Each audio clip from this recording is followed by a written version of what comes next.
노트 꺼내 놓죠. 그래서 지난번에 접속사 얘기했고 명사절 접속사, 형용사절 접속사, 부사절 접속사가 어떤 거다라고 설명했어요. 그죠? 그래서 어떤 놈이 명사절인지 형용사절인지 부사절인지 규현아 어떻게 판단한다? 어떤 놈이 명사절인지 형용사절인지 부사절인지 어떻게 판단한다? 복습을 하세요. 복습이 굉장히 중요하고요. 복습은 그러면 어떤 식으로 하면 됩니까? 필기된 거 보고 쭉 한번 읽어보면서 필기 내용만 읽어보는 게 아니라 필기 내용을 읽어보면서 선생님이 어떻게 설명했는지를 기억을 더듬어 보는 것. 그게 복습이야. 규민아 어떻게 판단한다? 어떤 놈이 명사절인지 접속사인지 부사절인지 어떻게 판단한다? 그 절이 문장에서 어떻게 쓰이는지를 알려면 해석을 해봐야 되잖아. 우리가 문법을 공부하는 건 왜 그래? 문법을 이용해서 해석을 하는 거잖아. 근데 문법을 판단하는데 해석을 통해서 판단하는 건 맞는 방법이니 틀린 방법이니? 그렇죠. 주형을 어떻게 판단한다고? 접속사 보고 판단한다 그랬죠. 왜? 명사절에는 반드시 뭐가 있어야 돼? 명사절 접속사가 있어야 되고요. 형용사절에는 반드시 뭐가 있어야 되니? 형용사절 접속사가 있어야 되고요. 부사절에는 반드시 뭐가 있어야 된다 그랬니? 부사절 접속사가 있어야 된다 그랬습니다. 그래야 그 역할을 할 수 있다고 그랬어요. 그래서 어떤 놈이 명사절인지 형용사절인지 부사절인지 뭘 보고 판단해? 접속사 보고 판단한다. 그럼 여러분들은 결국 명사절, 형용사절, 부사절에 대한 공부는 뭐에 대한 공부야? 어떤 놈이 명사절 접속사인지 형용사절 접속사인지 접속사만 외우면 되겠네요? 끝. 그러니까 문장 속에서 해석을 통해서 어떤 놈이 명사절인지 부사절인지 일일이 여러분들이 판단할 필요 없다고요. 해석을 통해서 판단할 필요 없다고요. 그냥 접속사만 보면 아 얘는 명사절이네. 근데 동사 앞에 있네. 그럼 얘는 주어절. 얘는 명사절인데 동사 뒤에 있네. 그럼 얘는 목적절. 그렇게 판단하는 거예요. 왜? 명사 그러면 주어 목적어 보호니까. 목적절이 뭔지 주어절이 뭔지 보호절이 뭔지 무슨 얘기 이해됐죠 이거? 이 말? 그렇게 판단하면 돼요. 그래서 마지막 시간에 뭐가 가장 중요하다고 그랬냐면 접속사가 가장 중요하다라고 했습니다. 그 다음에 중요한 게 뭐냐면 동사입니다. 자, 들어가기 전에 아직 해석은 다음 시간부터 갈 거야. 자, 구와절.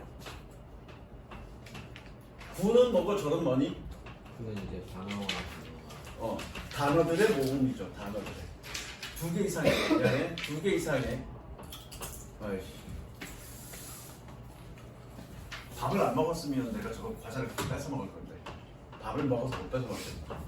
2개 이상의 단어들의 모음. 점심 뭐 드셨어요? 비빔밥. 그럼 절은 뭐니? 주어 동사를 포함한 쉽게 문장. 더 어렵게 얘기해. 주어 동사를 포함해. 그러면 관계대명사 절 같은 경우에 관계대명사 절 같은 경우에는 주어가 없을 수도 있잖아, 그죠? 그럼 그건 절 아닌가? 주어가 없는데? 아니죠? 자, 그러면 질문. 이거 영상으로 찍는데. 얘는 구일까, 절일까, 단어일까? 단어. 단어이기도 하지만 또 절이. 절이죠. 왜 절이니? 퍼큐에서 이유를 생각해요. 퍼크에서 유를 생각하면 절이냐? 왜 절이니? 서술어가 있으니까. 즉 문장이냐 아니냐는 누가 결정해? 서술어가 결정합니다. 얘는 서술어가 있고요. 얘는 서술어가 없겠네요. 즉 문장은 뭐가 중요해? 단어의 개수는 아무 의미 없어. 단어는 하나여도 된다고. 다만 뭐만 있으면 되니? 서술만 있으면 돼. 적었니? 주영아 이해됐죠? 소통됐죠? 즉 문장은 뭐가 된다는 얘기야? 소통이 된다는 얘기야. 소통이 되는 이유는 뭐 때문에 그래? 서술어 때문에 그렇습니다. 그래서 서술어 즉 동사가 굉장히 중요해. 자 그러면 규현아 얘는 문장이니 절이니 구니? With my friends. 절이니 구니? 구죠. 왜? 서술어가 없으니까. 소통은 됐니 안 됐니? 소통 안 되지? 덜 되죠? 소통은 안 됩니다. 그래서 결과적으로 소통이 됐냐 안 됐냐는 뭐가 결정한다? 서술어가 결정한다. 동사가 결정한다. 그 정도만 이해하시고 넘어가면 되고요. 그 다음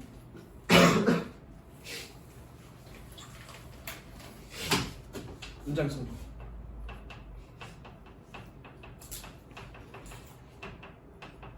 정의는 좀 이따 갈 거고요. 종류는 자 문장 성분 뭐뭐 있니? 주어.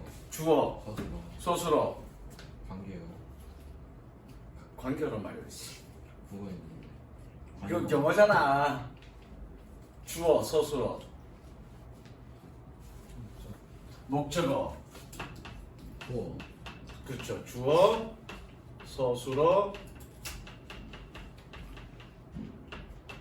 목적어, 보어. 근데 여러분들 서술어란 말은 선생님 이해하고 나서 처음 들었지. 나한테 처음 들었죠. 그죠? 보통 문장 성분으로 맨날 어떻게 외우니? 주어, 동사, 목적어, 보어. 그죠? 그건 맞는 말일까 틀린 말일까? 틀린 말. 틀린 말입니다. 일단 적으세요. 그럼 100% 틀렸습니까? 아니요. 절반만 맞습니다. 그건 좀 설명하겠습니다. 노트 어디 갔어? 노트 항상 갖고 다녀. 나중에 옮겨 적어. 자, 왜 틀린 말인지 설명하겠습니다.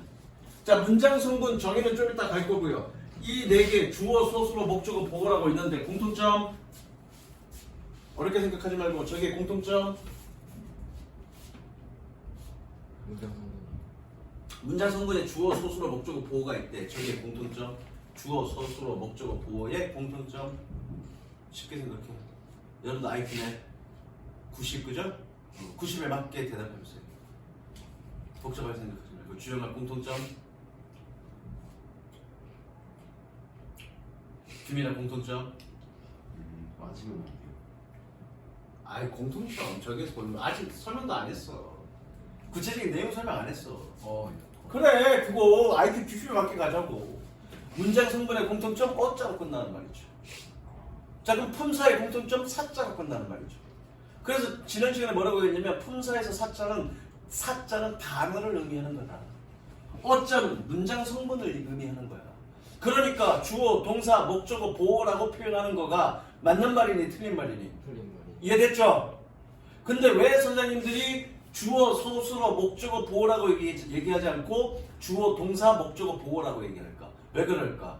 서술어 역할 할 수 있는 품사는 뭐니? 동사 형. 걔 말고 다른 놈들이 서술어 역할 하니 못하니? 못하죠.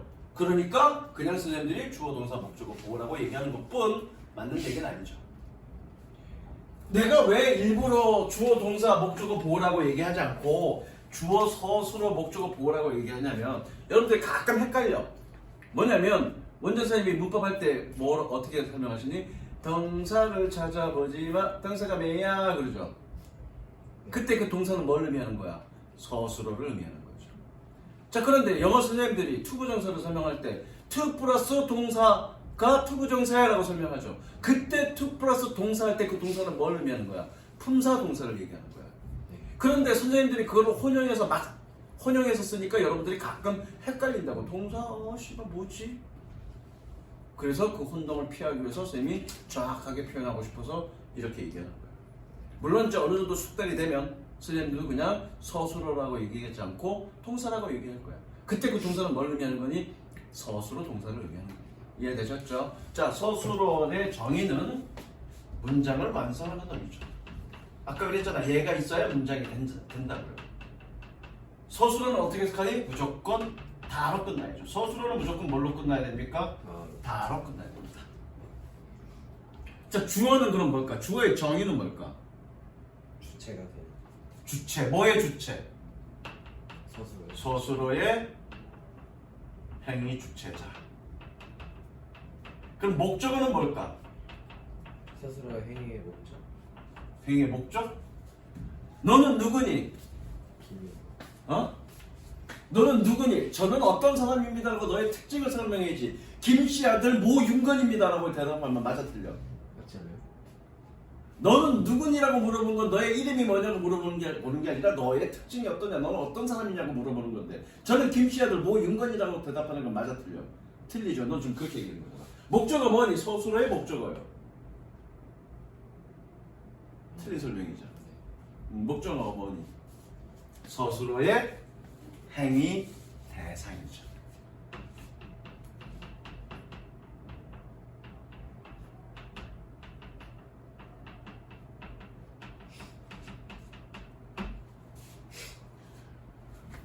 자, 보어는요, 주어나 혹은 목적어의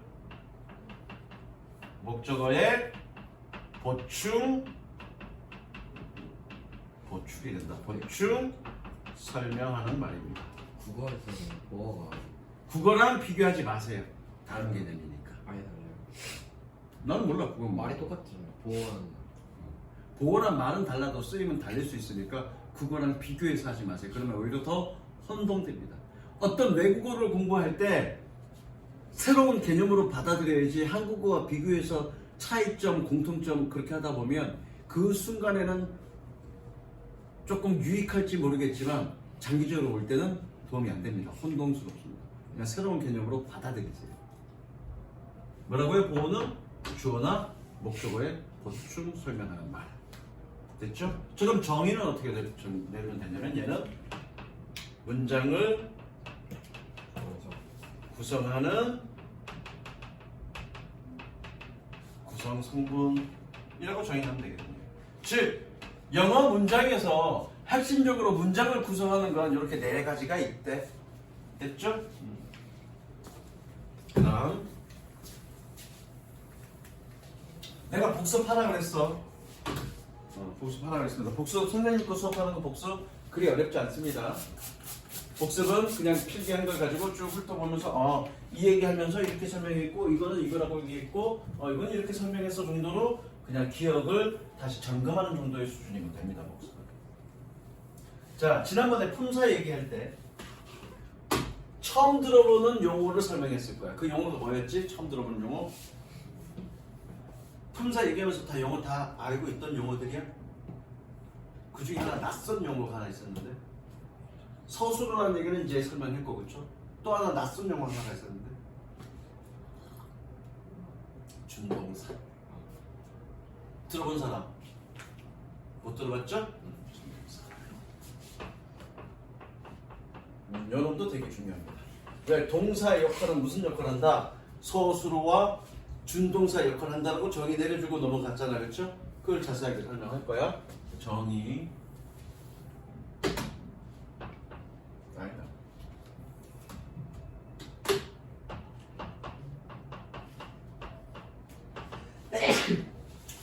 자, 준하다라는 말이 무슨 말이니? 준하다?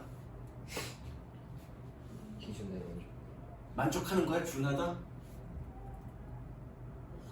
만족하지 못하고. 준하다는 조금 못 미친다는 얘기야. 비슷한 특징들을 가지고 있지만 못 미친다는 얘기야. 즉 동사와 비슷한 성격을 갖고 있지만 못 미친다는 얘기야. 못 미친다는 얘기는 뭐니? 동사가 하는 가장 중요한 역할은 뭐니? 서술어죠. 그런데 준동사는 동사에 못 미치니까 서술어 역할을 하니 못하니? 못합니다. 얘는 원래 뭐였니? 동사였습니다. 원래 동사인데 서술어 역할을 못한대. 그럼 서술어 역할을 못하고 어떻게 한다는 얘기니? 이놈은 명사, 지금 형용사, 부사 역할을 하는 놈입니다.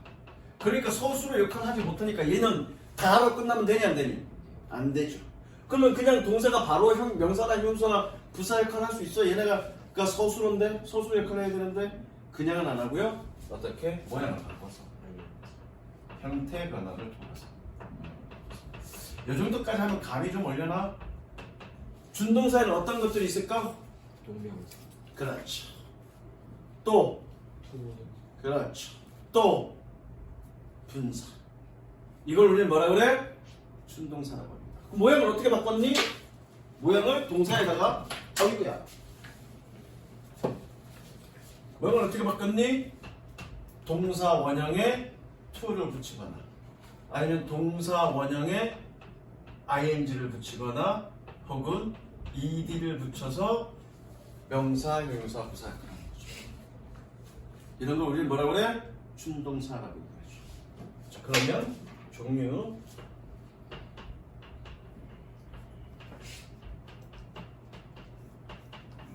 부정사. 니네는 똑똑한 놈들이니까 알 거야. 변명사, 분사. 자, 여기 줄은 맞추세요. 쓸 때 줄 맞춰 쓰세요. 이 부분은 이거는 줄 맞춰서 쓸 거야. 자, 어쨌든 준동사는 서술어 역할을 하지 못하고 명사나 형용사나 부사 역할을 하는데, 그죠? 규현아, 그럼 부정사는 무슨 역할을 하는 거니? 명사 역할하니? 형용사 역할하니? 부사 역할하니? 규민아, 무슨 역할하니? 부정사는 명사 역할하니? 형용사 역할하니? 부사 역할하니? 다 해요. 그렇죠. 그렇죠. 봐봐. 투부정사의 명사전용법 무슨 얘기? 투부정사 덩어리가 무슨 역할을 한다는 얘기야? 명사 역할을 한다는 얘기죠. 투부정사의 형용사전용법, 그 투부정사가 무슨 역할을 한다는 얘기야? 형용사 역할을 한다는 얘기죠. 즉 투부정사 부정사는 무슨 역할을 해? 명사, 형용사, 부사 역할을 한다는 얘기죠. 그럼 주영아, 동명사는 무슨 역할을 할까? 다들 조용해. 동명사 무슨 역할을 할까? 명사. 그렇죠. 난 넣고 기억전. 원래 뭐니? 동사인데 무슨 역할을 한다는 얘기야? 명사 역할을 한다는 얘기야. 명사 역할을 한다는 얘기는 무슨 얘기니? 주어나 목적어나 보호 역할을 한다는 얘기죠. 이해되시죠? 무슨 얘기인지? 명사죠. 그러면 규민아, 분사는 무슨 역할을 할까? 형용사. 형용사 그리고 부사. 부사는 뭐? 분사 구문인데. 얘는 형용사. 눈치 빨라. 칸 맞췄죠, 선생님이? 이게 이제 준동사고요. 뭐 중요한 건 이게 중요한 게 아니야. 중요한 건 이제 지금 이거 할 거가 중요합니다. 지금 할 거.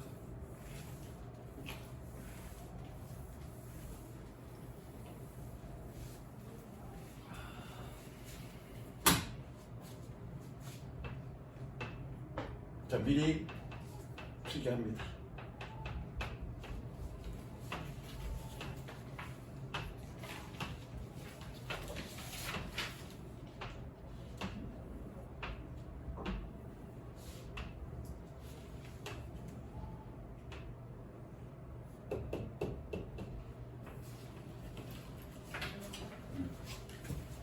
이게 중요합니다.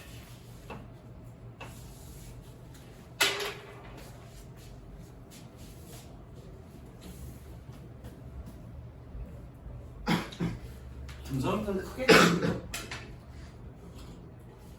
저 표의 크기는 너희의 마음의 크기라고 생각하고 크게 요만하네. 저 표의 크기는 뭐의 크기가 같아? 너희의 마음의 크기가 같아. 그랬더니 주민이 한 페이지 전체 다 그냥 크게 그냥 표를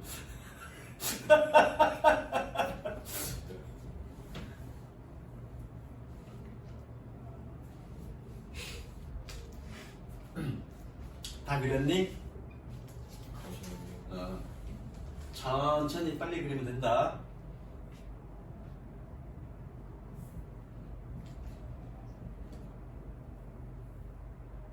뭐 이렇게 정성스럽게 그려? 대충 찍찍 그리면 되지. 색깔이 없나? 좀 나중에 너도 노트 옮겨 적을 거잖아. 일단 이렇게. 자, 그러면 아까 내가 준동사가 뭐라 그랬니?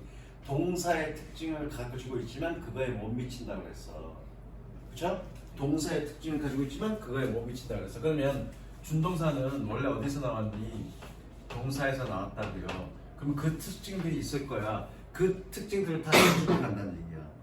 자, 그러면 동사는 뭘로 사용될 수 있니? 서술어로도 사용될 수 있고 준동사로도 사용될 수 있다고 그랬어. 그러면 이 특징들을 비교해 보면서 한번 우리가 보자고요.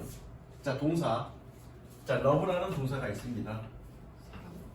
러브, 사랑하다 동사. 내가 동사라고 그랬어. 러브라는 단어가 아니라 러브라는 동사가 있다고 그랬어. 이걸로 소통이 됐니? 반드시 뭐 필요해? 그걸 우리는 행위 주체라고 그러죠.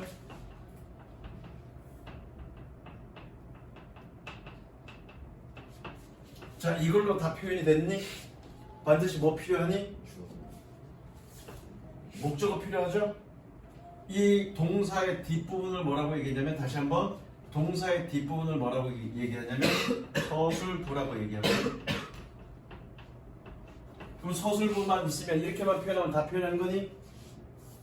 I love든지 loved인지 I will love인지 뭐가 필요해? 시제가 필요하지 않아? 시제가 있고, 그 다음에 내가 사랑을 하는 건지 내가 사랑을 받는 건지 그런 것도 있어야 되지 않나? 능동수동이 필요하죠. 즉 기억해도 동사의 품사 동사의 특징은 저 네 가지를 가지고 있다. 네 가지가 뭔데? 행위 주체자, 서술부, 시제, 능동수동이 있다. 이 능동수동을 한마디로 태라고 얘기하는데, 그건 나중에 차차 쌤이랑 공부하면서 태가 뭐냐, 태의 개념이 뭐냐, 어떤 것들이 있느냐, 어떻게 표현하느냐, 이런 것들은 그때 가서 설명할 거고요. 일단 여기까지만 갑니다. 자, 서술어의 행위 주체는 어떻게 표현하니? 주어로 표현하죠. 아까 얘기했잖아. 주어의 정의가 뭔데? 서술어의 행위 주체자라고요. 즉 동사가 서술어로 쓰였을 때 그 행위 주체자는 뭘로 표현하니? 자, 그런데 준동사는 서술어가 아니라 그랬죠? 그럼 준동사도 행위 주체자가 있겠네? 어떻게 표현하니? 동명사. 뭔 소리야? 준동사의 행위 주체자는 어떻게 표현하니? 준동사로 그래요. 동명사 준동사 아니야? 준동사의 행위 주체자는 준동사로 표현하니? 잘못된 개념이고 잘못된 표현이죠? 그러니까 여러분들이 중학교 때 잘못 공부했다는 얘기예요. 선생님 배운 적 없는데요? 아니요, 배웠습니다. 근데 그렇게 설명 안 한 거죠.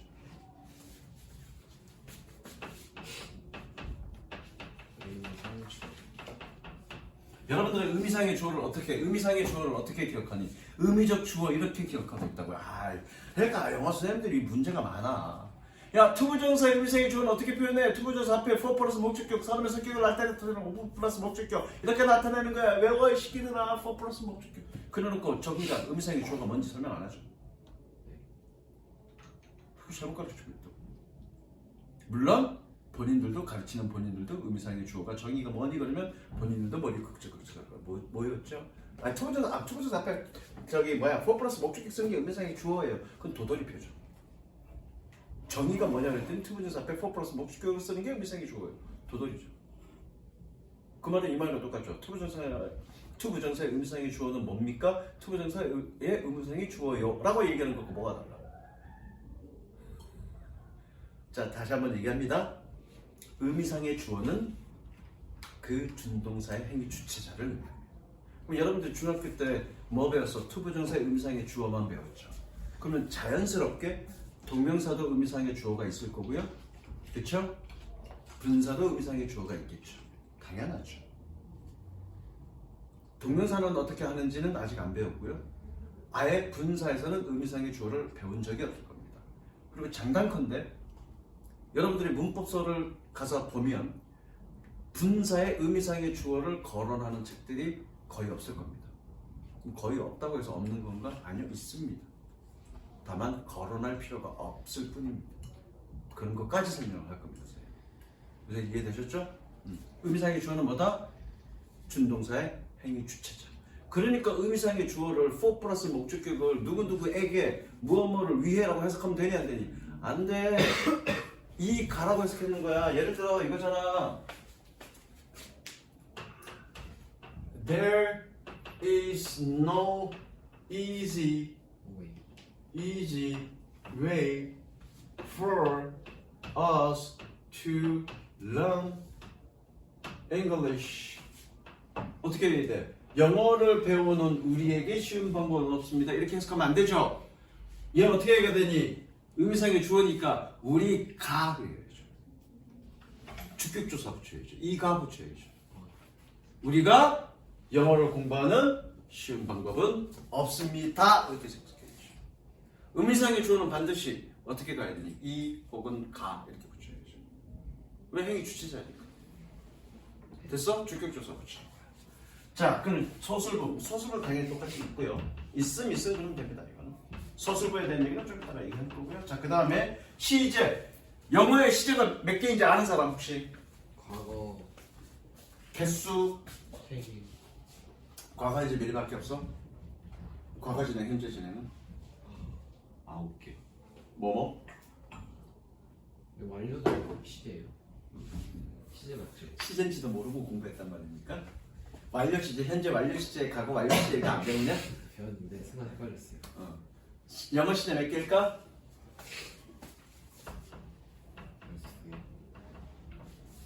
그래서 12시제입니다. 준동사는요? 두 가지밖에 없습니다. 단순 시제, 완료 시제. 단순 시제, 완료 시제는 나중에 이제 고등학교 들어가서 수업할 때 또 할 거고요. 자, 선생님이 문법 클리닉 한다고 그랬죠? 네. 선생님이 이제 저기 천일문 할 때는 저 시제 12개를 다 할 수는 없어. 또 시제 얘기는 나오지도 않아. 그래서 문법 클리닉 시간에 시제 얘기를 할 거고요.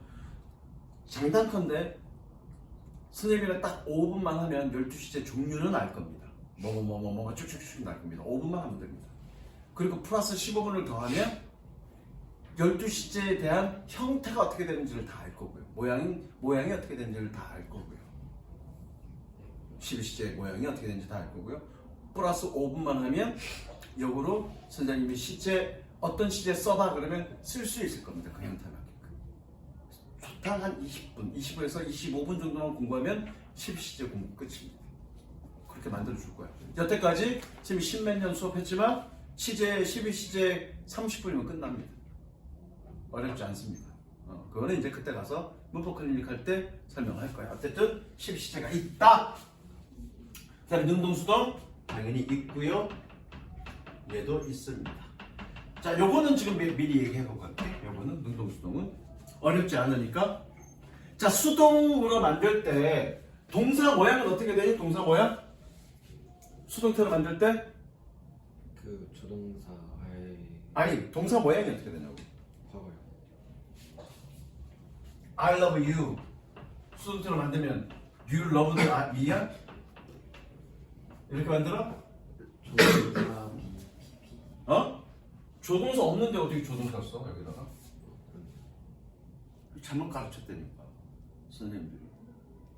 그냥 수동태는 뭐니? 기본 형태는 B 플러스 PP 기억하시면 됩니다. 따라합니다. B 플러스 PP 시작. BPP 시작. BPP 시작. 저 수동태 만들 때는 동사를 B 플러스 PP로 만들어주면 돼. 물론 목적어는 주어 자리로 빼고 주어는 뒤에 by 플러스 목적격으로 쓰는 건 맞고요. 동사를 어떻게 B 플러스 PP 써주면 되고요. 쓰면 됩니다. 일단 이게 기본 형태고요. 그럼 투부정사의 수동형은? 동명사의 수동형은? BPP 뭐가? 동명사. B만 투부정사로 만들어주면 투부정사의 수동형입니다. 그럼 어떻게 되니? To be, PP. 그럼 B만 동명사로 만들어주면 동명사의 수동형이죠. 어떻게? Being, PP. 그럼 저것만 자, 분사의 기본 형태는 어떻게 되니? ing야. 그래서 이것만 ing로 만들어주면 분사의 수동형. 다만 분사는 어떻게? being은 생략 가능합니다. 남는 건 뭐만 남니? 그러니까 여러분들이 분사 배울 때 ing는 능동, pp는 수동 이렇게 배우는 거야. 분사는 앞에 being이 생략될 수 있습니다. 됐어? 원리 다 통했다 지금? 여기까지 설명했다 그죠? 물론 어법 문제 풀 때는 좀 더 해야죠. 근데 지금 뭐 어법 문제 풀려고 하는 게 아니니까 기본 모양이 작업하는 것만 하면 됩니다. 자, 그 다음에 마지막 문장의 오형식.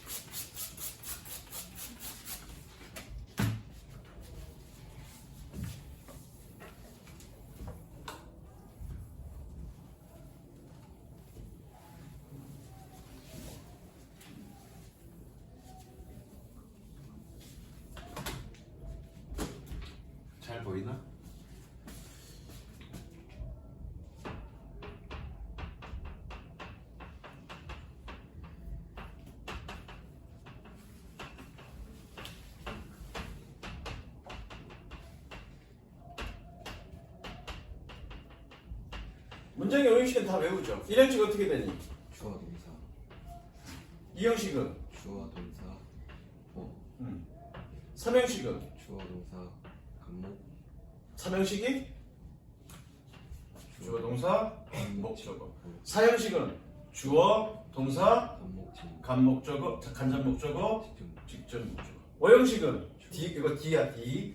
direct. IO는 indirect object고요. 직접 목적은 direct object를 간접 목적어야. 얘는 5형식은 주어 동사 목적격. 근데 생각해봐. 그러니까 영화 여러분들이 물론 이렇게 얘기하면 나만 잘났다 이렇게 얘기하는 것 같아서 미안한데 잘났다가 아니라 내가 원칙적으로 가르치는 거라고 얘기하고 싶어서 이 얘기를 하고 있는 거야. 봐봐. 적으면서 들어. 문장의 오형식이라는 얘기는 결국 뭐니? 영어에 있는 모든 문형을 좀 분석을 해봤더니 몇 가지가 있다는 얘기야. 5가지가 있다는 얘기지. 그러면 그게 뭐 중요해? 5가지 있다는 거가. 그것만 알 거면 야 문장의 종류는 5가지가 있고 주어 이런 유형들이 있어 라고 공부하는 게 뭐 중요해? 더 나아가지 않을 거면. 중요한 건 더 나아가야 의미가 있다는 얘기죠. 더 나아간다는 얘기가 무슨 얘기야? 생각해봐. 영어의 문장의 종류가 5종류가 있대. 그러면 각각의 종류 유형별로 어떻게 해석하는지를 우리가 공부하고 첫 번째 그죠?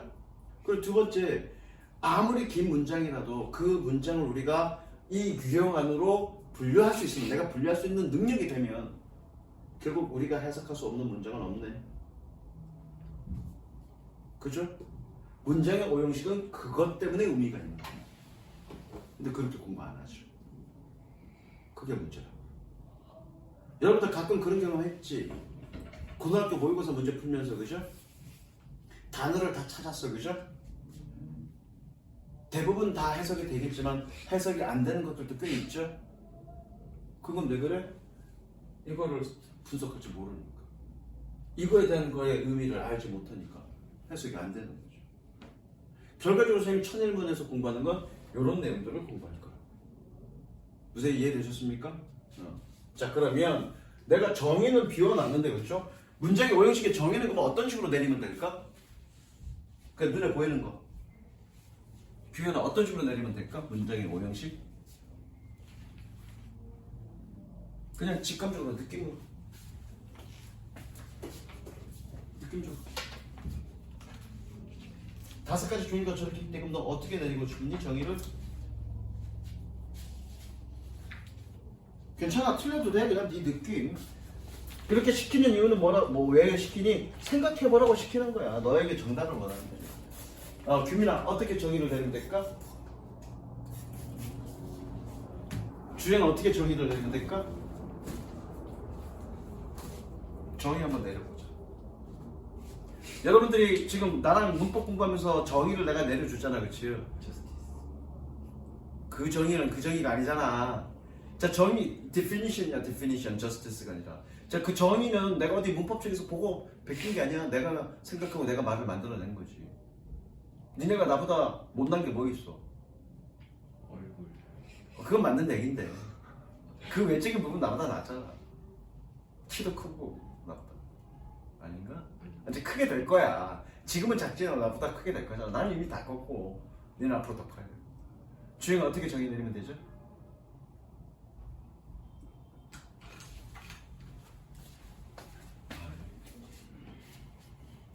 나는 니네가 머리가 나빠서 그렇다고 생각하지 않아. 스스로 생각하는 연습을 안 해봐서 그렇다고 생각해. 특히 수학 문제 풀 때. 수학 선생님들의 문제가 커. 그건 엄마들이 그렇게 요구해서 그런가? 이거 이렇게 정의 내리면 되지 않아?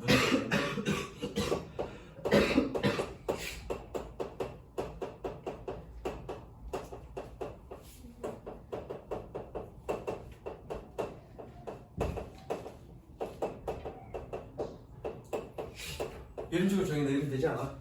문장 성분이 어떤 형태로 배치되어 있느냐에 따른 구분 이렇게 내리면 되지 않아? 그렇잖아. 뭐 이렇게 어렵게 생각해 얘들아. 쉬워. 어렵게 생각하지 마. 그냥 눈에 보이는 거, 그냥 직감적으로 느껴지는 거, 그걸로 정의 내리면 되지.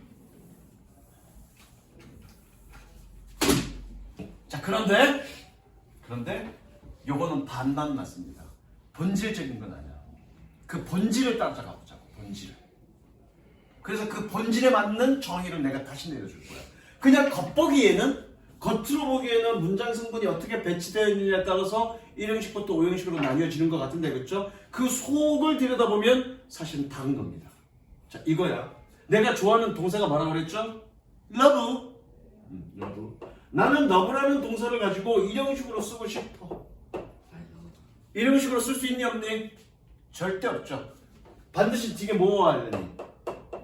목적어 와야 되겠죠? 나는 순위를 좋아합니다.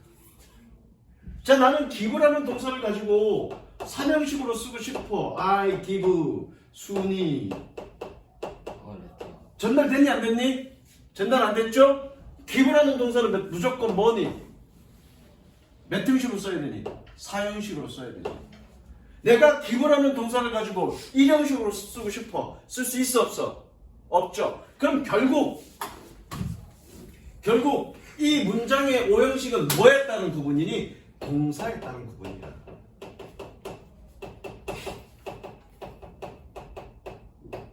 적어. 문장의 5형식은 뭐에 따른 구분이다? 동사에 따른 구분이야. 근데 여러분들 이거 다 했어. 1형식부터 5형식 다 공부한 거야. 근데 여러분들 머릿속에 남는 건 몇 형식밖에 없어? 4형식밖에 없어. 왜? 4형식을 3형식으로 전환하는 거, 그거밖에 머릿속에 남는 거야. 연결시켜주지 않아서 그렇다니까, 선생님들이. 자, 그러면 이거를 뭐라고 하냐면, 이 1형식으로 쓰이는 동사를 선생님들은 뭐라고 얘기하냐면 1형식 동사, 얘를 2형식 동사, 3형식 동사, 4형식 동사, 5형식 동사라고 얘기한다고. 그러면 잘 봐. 결국 동사 보고 얘가 몇 형식 동사인지 알면 문장이 몇 형식인지 알지. 그리고 내가 그 형식에 맞게끔 어떻게 해석하는지 알지. 그러면 끝. 동사만 정확하게 알면 몇 형식인 줄 알고요. 거기에 맞게 해석하면 끝이죠. 결국 선생님이 가고자 하는 목표는 거기야. 일일이 얘가 몇 형식인지 일일이 분석해서 따져보는 게 아니라, 물론 처음엔 따져볼 거야. 따져보는 게 아니라 따져보고 얘가 몇 형식인지 따져보는 건 연습하고, 그래서 숙달이 되고, 동사 보고 얘가 몇 형식인지 확인이 된 거지 바로. 그럼 동사 보고 얘는 몇 형식이니까 이렇게 해석해야 돼. 그걸로 끝. 그럼 일일이 막 문장 분석하면서 해가면서 얘가 목적어고 목적격 보니까 얘는 이렇게 해석해야 되고, 얘는 간접 목적어고 직접 목적어니까 얘는 이렇게 해석해야 되고, 번거로운 거 할 필요 없죠. 졸립니? 김이나? 무슨 얘기인지 알겠어? 최종적인 목표는, 방향은 거기까지다. 근데 처음부터 거기까지 갈 수 없죠. 여러분들한테 처음부터 자전거 손 놓고 타라 하면 탈 수 있니 없니? 못 타.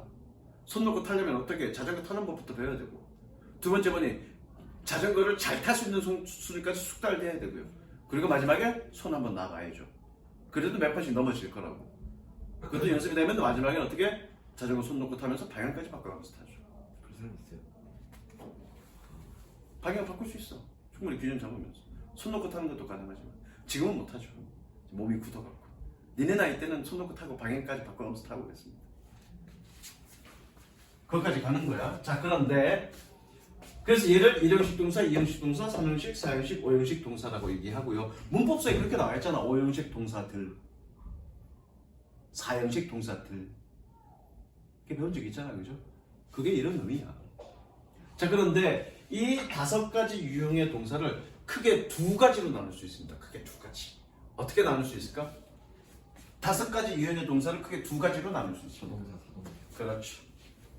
이렇게 나눌 수 있죠. 여기까지를 자동사라고 얘기합니다. 여기까지를 타동사라고 얘기합니다. 사실은 이거 할 때마다 내가 원장 선생님을 원망해.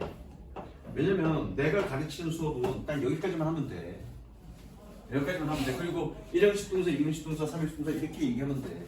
근데 추가적으로 하나를 더 설명하는 건 원장 선생님 때문에 그렇다. 옛날 사람이야. 진짜. 원망하시지 말고. 원장 선생님이랑 나는 몇 살 차이인 줄 알아? 저희도 한 살 차이라고 하셨죠. 옛날 사람이니까 진짜 미치겠어. 원망, 투망, 쓰리만까지. 자, 그래서 여기 보자. 우리 때는 수행 때는 어떻게 배웠냐면 일형식 동사를 완전 자동사. 얘를 어떻게 배웠냐면 그럼 얘 뭘까? 불안전전. 그렇죠. 불완전 완전. 자동사.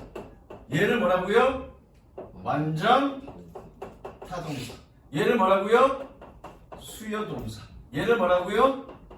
불완전. 너 이거 알고 있었어? 원장님이 불완전 자동사, 불완전 타동사 얘기할 때 얘가 이형식이고 얘가 오형식인 거 알고 있었어? 아니요. 근데 어떻게 대답해 주셨니? 또 완전 자동사인가요? 완전 자동사, 불완전 자동사 어떻게 알았어? 기억이 났어요. 어디서 배웠는 거야? 원장님. 이거 알려주셨어? 이형식, 이형식, 삼형식, 사형식? 네. 아, 설명하셨어? 네. 설명하고 이렇게 설명하셨니? 완전 자동사 이형식, 불완전 자동사 이형식. 저 그때 제가 얘네가 먼저 와가지고. 아, 먼저 와서 보충할 때 네. 따로 설명하셨어? 그럼 설명하면 문제 될 거 없지. 규현이는 들어본 적 있어 없어? 너만 따라서 되겠구나. 자, 그래서 원장님이 불완전 자동사라고 얘기하는 건 몇 형식? 2형식.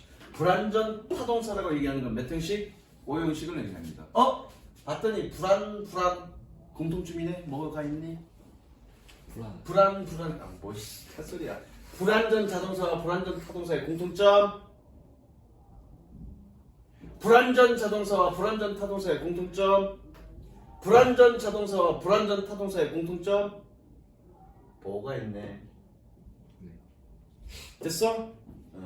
그거 이해하시고 원장 선생님 수업 참여하시면 됩니다. 이해됐죠? 조금 쉬었다가 독해 갑니다. 너 세수하고 와. 졸려가